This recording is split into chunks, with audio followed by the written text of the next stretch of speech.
जय हिंद दोस्तों खुशखबरी ओआरओपी सेकेंड रिवीजन की किस्त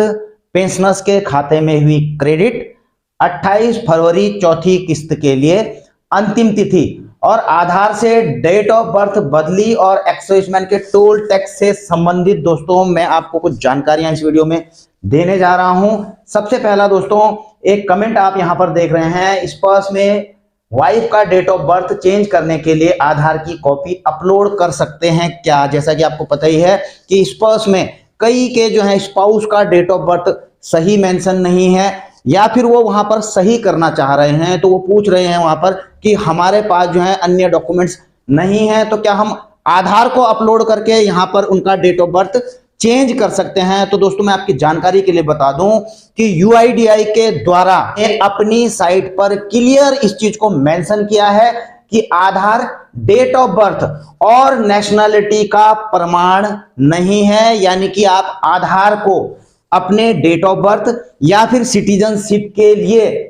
प्रमाण के तौर पर इस्तेमाल नहीं कर सकते हैं। और दोस्तों इसके पीछे भी बड़े रीजन है, आप समझ ही सकते हैं कि डेट ऑफ बर्थ आधार में जो है, आपने जब आधार बनाए थे शुरू में बने थे तो कईयों के डेट ऑफ बर्थ सही नहीं थे पुराने लोगों के, तो वहां पर 1 जनवरी और इतना करके डाल दिया, तो कईयों के आधार भी इस प्रकार से बने हुए हैं। यानी कि आधार को बनाने के लिए डेट ऑफ बर्थ का प्रूफ लगाने की जरूरत नहीं होती है, तो वहां पर एग्जैक्टली यह सही नहीं होता है कि जो आधार में डेट ऑफ बर्थ है वह बिल्कुल सही है, इसलिए इसको प्रमाण के तौर पर नहीं लिया गया है। और दूसरी बात दोस्तों, जैसे कि आपको पता ही है कि पेंशन में 80 साल की उम्र हो जाने के बाद जो है एडिशनल पेंशन मिलना शुरू हो जाती है, तो ऐसे में अगर आधार को प्रमाण मानकर जो है कोई वहां पर जो है डेट ऑफ बर्थ के प्रूफ के तौर पर वहां पर अपडेट कर देता है, हो सकता है कोई 5 साल बढ़ाकर वहां पर लिख दे या फिर इस प्रकार की कई धांधलेबाजी अन्य सेक्टर्स में भी हो सकती है। इस चीज को देखते हुए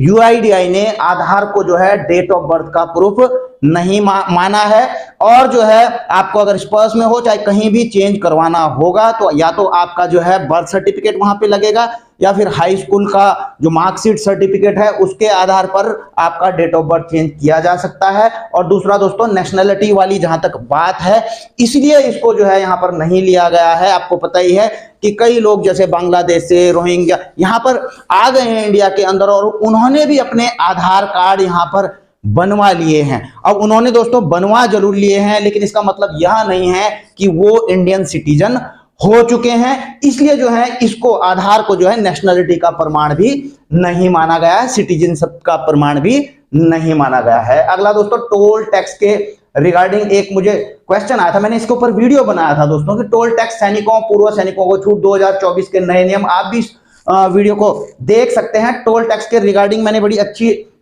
इसको कवर किया है और अब जो है क्या होने जा रहा है टोल टैक्स के ऊपर वो भी मैंने बताया था। लेकिन इसमें जो है एक कमेंट आया था पूरी वीडियो देखने के बावजूद भी कि यह तो सबको मालूम है कि ड्यूटी वालों का टोल माफ है और एक्स सर्विसमैन का आपने क्लियर नहीं किया कि वीडियो बना रहे हो, जिस जवान को इंग्लिश नहीं आएगा वो क्या समझेगा। देखिए दोस्तों वैसे मैं इंग्लिश में वीडियो नहीं बनाता हूं, लेकिन आपको पता ही है कि मेरी जो है जो वीडियोज रहती हैं हिंदी में ही बोलता हूं, लेकिन कुछ वर्ड्स जो हैं अंग्रेजी के भी आते हैं और ये कॉमन वर्ड्स होते हैं दोस्तों, हर कोई आजकल इस्तेमाल करता है। मैंने जरूर जो है यह कहा होगा कि एक्साइजमैन को टोल टैक्स में एग्जम्पशन नहीं है, तो एग्जम्पशन का मतलब छूट नहीं है। तो इस चीज को थोड़ा दोस्तों आप लोगों को भी देखना चाहिए कि एग्जम्पशन का मतलब क्या है। हालांकि मैंने उसमें जरूर कहा होगा कि जो है एक्साइजमैन को टोल टैक्स में छूट नहीं है। अगर आप इस वीडियो को पूरा देखोगे तो इजीली आप समझ पाओगे कि एक्साइजमैन के लिए टोल टैक्स फ्री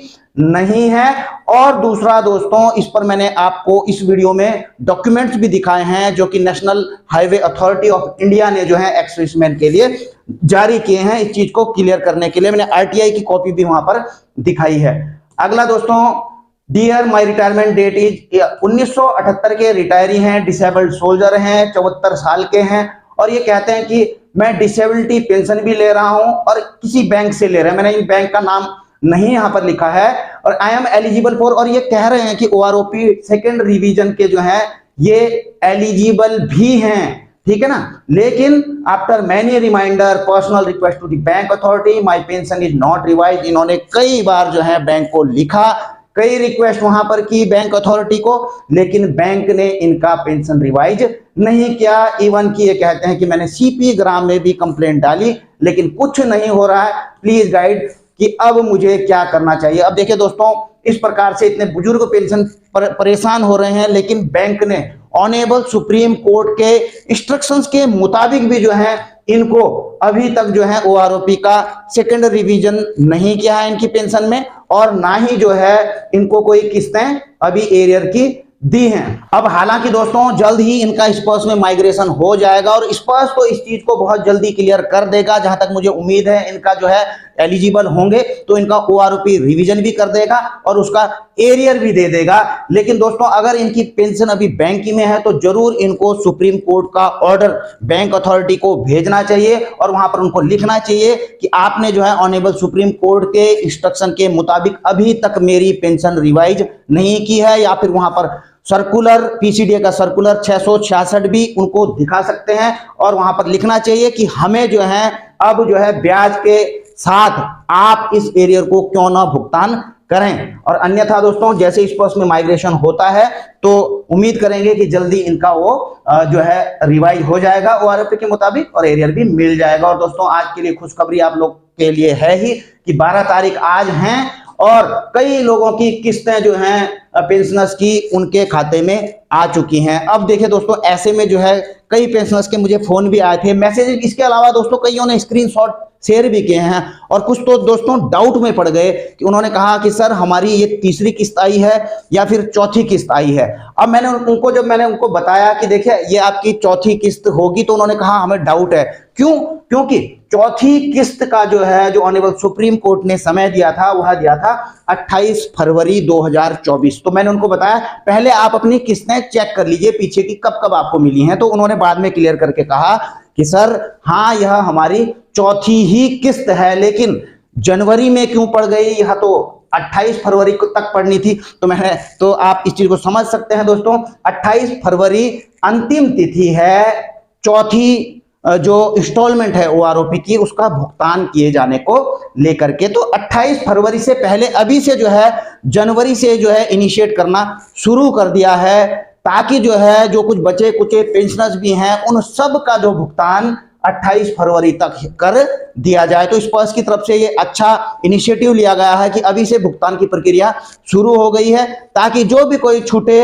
होंगे तो उनकी समस्याओं को देखकर उनका जो ओआरओपी का रिवीजन को जो भी छूटे होंगे या किसी का रिवीजन ना हो पाया होगा तो उनको जो है 28 फरवरी तक जो है पूरा का पूरा भुगतान कर दिया जाए। तो दोस्तों आई होप कि आपको आज का जो है यह जो समाचार है, न्यूज है और जो जानकारी है वो पसंद आई होगी। अगर ऐसा है तो दोस्तों आप वीडियो को लाइक शेयर कर सकते हैं, चैनल में नए हैं तो चैनल को सब्सक्राइब करके बेल आइकन का घंटा दबा सकते हैं ताकि आपको मेरी आने वाली वीडियोज की नोटिफिकेशन मिलती रहे। जल्द मिलेंगे नई वीडियो में नई जानकारी के साथ। जय हिंद, वंदे मातरम।